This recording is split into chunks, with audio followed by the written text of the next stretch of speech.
فی کا سے 2 روپے، تیرے بچوں کو 2 روپے ملیں گے ترکے میں، 2 روپے یعنی 2 درہم۔ تو یہ کیا کریں گے آگے؟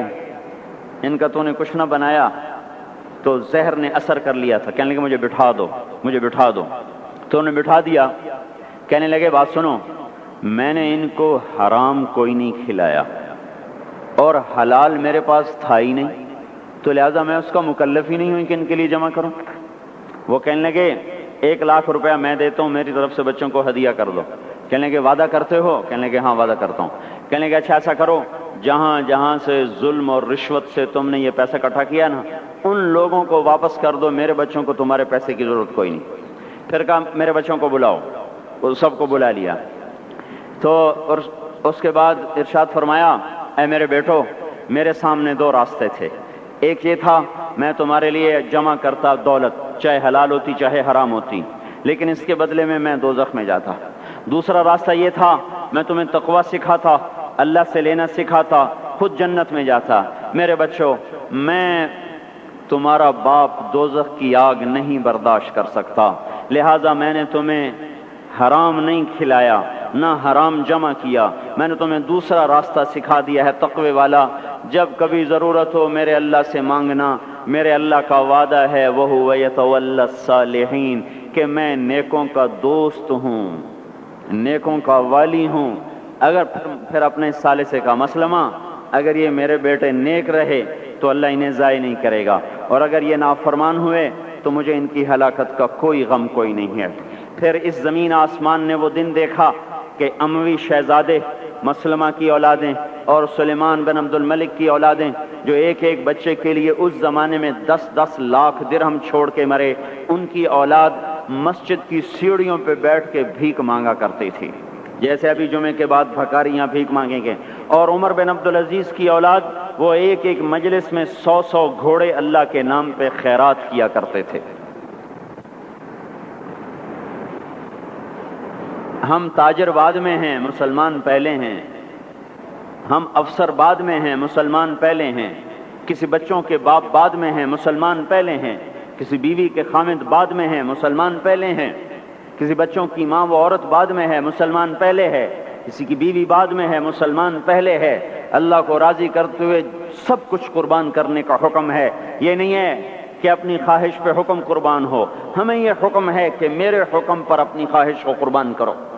قوم شعیب نہ بنے ہمارے بازار، وہ مذاق اڑانے لگے، کاروبار کیسے ہوگا، بچوں کو کہاں سے کھلائیں گے، پھر بھوکے مر جائیں، اسکول کی فیسیں کہاں سے دیں، اس زمانے کے تو اسکول نہیں تھے نا، یہ آج کی بات کر رہا ہوں، پھر اسکول کی فیسیں کہاں سے دیں، پھر یہ بجلی کے بل کہاں سے دیں، اگر سچ پر کمائیں اور دیانتداری سے کمائیں تو روٹی کہاں سے کھائیں۔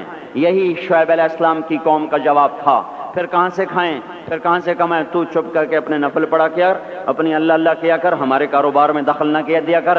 جیسے ہم نے آج اسلام کو کہا ہوا ہے، مسجد میں آئیں گے تجھے سلام کریں گے، نماز پڑھیں گے، جمعہ پڑھیں گے، پر تو ہمارے بازار میں نہ آنا، کہیں تو ہمیں جھوٹ سے روک دے، بددیانتی سے روک دے، سود سے روک دے، خیانت سے روک دے، تو ہماری تو تجارت ہی ٹھپ ہو جائے گی۔ تو اللہ تبارک و تعالیٰ نے اس قوم پہ 3 عذاب مارے۔ یہ پہلی کافر قومیں تھیں، ان پہ ایک ایک عذاب آیا۔ یہ کافر کے ساتھ بددیانت تھے، لوگوں کا حق بھی لوٹتے تھے، تو اللہ نے ان پہ 3 عذاب مارے۔ اخذتهم الرجفۃ، زلزلہ، اخذ الذین ظلموا الصیحۃ، چیخ، اخذهم عذاب یوم الذلہ، بارش کس چیز کی؟ انگاروں کی بارش۔ ہماری جماعت شعیب علیہ السلام کے قوم کے علاقے میں گئی ہے، وہ اتنا ٹھنڈا علاقہ ہے کہ جب ہم وہاں سے گزرے تو اتنی برف پڑی ہوئی تھی، اتنی یعنی تقریباً 3 فٹ برف پڑی ہوئی تھی، ایسا ٹھنڈا علاقہ۔ اللہ نے ایک گرم ہوا بھیجی، وہ جھلس گئے، تڑپ گئے، آبلے پڑ گئے۔ تو اس کے بعد ایک قدم ہوا ٹھنڈی ہوئی تو سارے بھاگ کے باہر آئے کہ شکر ہے ٹھنڈی ہوا آئی، اوپر سے بادل آیا کہ شکر ہے بادل آیا۔ اس کا ساتھ ہی زمین میں زلزلہ آنا شروع ہوا، اور اس کے اوپر فرشتے کی چیخ آئی، اور اوپر وہ بادل کالا ایک دم سرخ ہو گیا، پھر اس میں سے ایک دم بڑے بڑے انگارے برسے، اور ساری شعیب علیہ السلام کی قوم کو اور مدین کی منڈی کو اللہ نے جلا کے راکھ کر دیا۔ اگر یہ بازاروں والے توبہ نہیں کریں گے تو مجھے ڈر ہے کہ کہیں ان منڈیوں پر بھی وہ انگارے نہ برس جائیں جو مدین کی قوم پہ برسے تھے۔ اللہ تعالیٰ کی کسی سے رشتہ داری کوئی نہیں ہے، اور حضور پاک صلی اللہ علیہ وسلم نے بھی خود کہا کہ وَلَا يَبِيتَنَّ أُنَاسٌ مِّنْ أُمَّتِي عَلَىٰ أَشَرٍ وَبَطَرٍ وَلَهْوٍ وَلَعِبٍ فَيُصْبِحُوا قَدْ مُسِخُوا قِرَدَةً وَخَنَازِيرَ بِاسْتِحْلَالِهِمُ الْمَحَارِمِ وَأَكْلِهِمُ الرِّبَا وَشُرْبِهِمُ الْخُمُورِ وَاتِّخَاذِهِمُ الْقَيْنَاتِ وَقَطِيعَتِهِمُ الرَّحِمِ۔ ایک زمانہ آئے گا میری امت بڑی عیاش ہو جائے گی، بدمعاش ہو جائے گی، ناچ گانے کی رسیہ ہو جائے گی، گانے بجانا ان کی گھٹی میں پڑ جائے گا، اور اس حال میں ایک رات ایسی آئے گی کہ رات کو انسان سوئیں گے، صبح اٹھیں گے تو بندر اور خنزیر ہوں گے، اور یہ اس وجہ سے ہوگا کہ انہوں نے حرام کو حلال کر دیا ہوگا، باستحلالہم المحارم،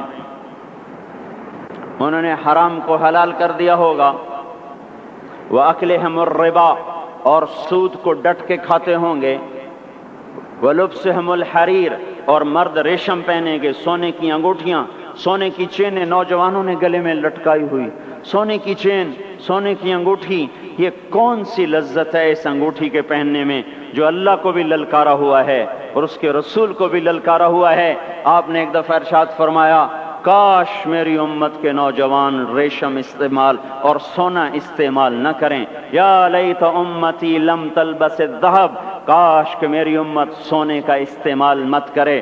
اب بتاؤ دیکھو کتنے ہیں نوجوان جو ایسے شوق میں، کچھ کو پتہ ہی نہیں کہ یہ اتنا بڑا حرام ہے، جن کو پتہ ہے تو نہ اللہ کا پتہ ہے، نہ روکنے والے کا پتہ ہے، نہ اس کی سزا کا پتہ ہے، لہذا چل رہی ہے گاڑی۔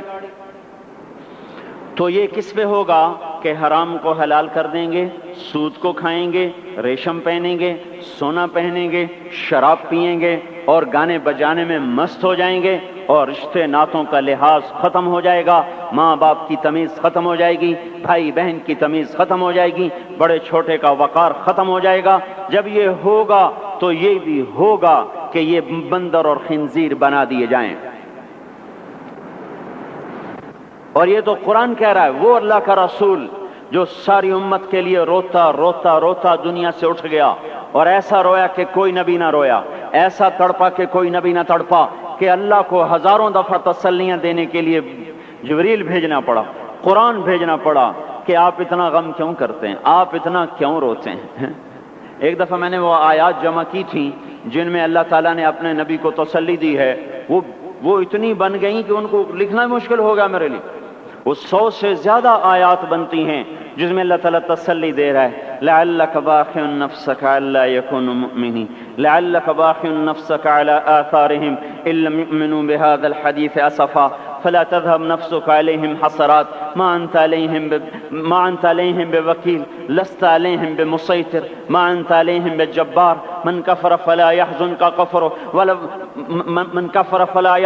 كفره ولقد نعلم أنك يضيق صدرك بما يقولون۔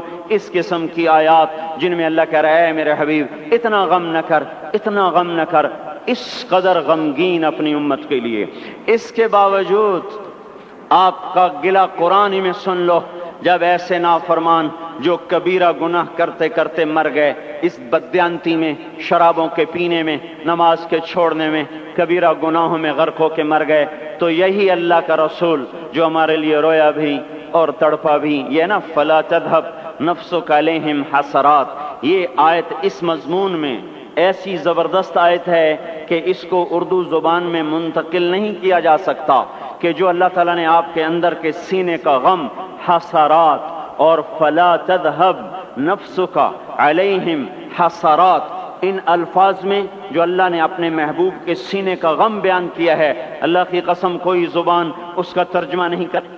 قیامت کے دن جب دیکھے گا ہماری نافرمانیاں تو کہے گا یا رب ان قوم اتخذوا هذا القرآن مہجورا، اے میرے مولا یہی ہے میری وہ امت جس نے میرے قرآن کو چھوڑ دیا، میرے قرآن نے پکارا مسجد میں آؤ، انہوں نے مسجدوں کی راہیں چھوڑ دیں۔